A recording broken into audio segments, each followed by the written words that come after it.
नमस्कार शेतकरी मित्रांनो, मी आपला शेतकरी मित्र अक्षय गिरनाळे किसान मंच यूट्यूब चॅनल मी आपलं हर्ष स्वागत करतो। तर शेतकरी मित्रांनो लक्षात घ्या, आता मिरुक बहारचे बरेच शेतकरी व्यवस्थापन करताय, त्यामध्ये आपल्याला पाणी कधी बंद केलं गेलं पाहिजे।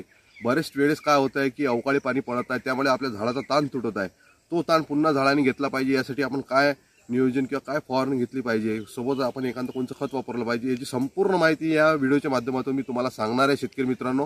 तर शेतकरी मित्रांनो हा व्हिडिओ तुम्ही नक्की शेवटपर्यंत बघा, आणि जर का माझ्या यूट्यूब चॅनलवरती नवीन असाल तर यूट्यूब चॅनल तुम्ही नक्की सबस्क्राईब करा। तर शेतकरी मित्रांनो चालू करूया। तर लक्षात घ्या शेतकरी मित्रांनो, आता आपल्या जमिनीच्या प्रकारानुसार आपल्याला ताण घेणे आवश्यक राहते।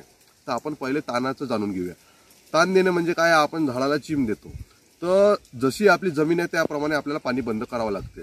जर का आपली भारीची जमीन असेल तर त्या भारीच्या जमिनीमध्ये आपल्याला 10 मे पासून पाणी बंद करणं आवश्यक राहते। जर का आपली हलकी जमीन असेल शेतकरी मित्रांनो, हलकी जमीन असल्यास आपल्याला 15 मे पासून पाणी बंद करणं आवश्यक राहते। त्यामुळे आपले झाड ताण घेतील शेतकरी मित्रांनो। त्याच्यानंतर काय राहते शेतकरी मित्रांनो, आपल्याला मशागत वगैरे करून घेणे, त्याच्यामध्ये आपल्याला सिंगल सुपर फॉस्फेट हे एकरी 4 पोते फेकणे आवश्यक राहते। त्याच्यानंतर काय महत्त्वाचं शेतकरी मित्रांनो, जो यावेळेसच्या मिरुक बहार जे शेतकरी फोडवते त्यांना सगळ्यात मोठा प्रश्न आहे की अवकाळी पाणी आपल्या इकडे बरंचसं पडत आहे शेतकरी मित्रांनो। काय होते, वरतून जर का आभाळातून पाणी पडलं ते पत्त्यावरती पडलं, काय होते, पावसाच्या पाण्यामध्ये नत्राचं प्रमाण थोडंफार राहते, ते नत्राचं प्रमाण झाड ओढून घेतात व त्यांचा ताण सुटतो।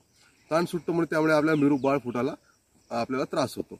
तर तोच आपल्याला ताण टिकून राहण्यासाठी आपल्याला काय करायचं आहे, जर का अशाच प्रकारे अवकाळी पाणी पडून गेलं आपल्या भागामध्ये शेतकरी मित्रांनो, आपल्याला काय करायचं आहे, त्याच्यामध्ये पॅक्लोब्युटाझोल हा जो घटक असणारा कोणत्याही मार्केटमध्ये जे औषध उपलब्ध राहील त्याचा आपल्याला त्याच्यावरती फवारणा घ्यायचा आहे। 200 लिटरला 75 ml हे आपल्याचं प्रमाण घ्यायचं आहे, सोबतच 05234 हे सोबत घेऊन आपल्याला त्याच्यावरती फवारणी करायचं आहे, जेणेकरून त्याच्यावरती जो ताण आहे तो कायम राहील व आपल्याला मिरुक बहार फुटण्यासाठी मदत होणार शेतकरी मित्रांनो।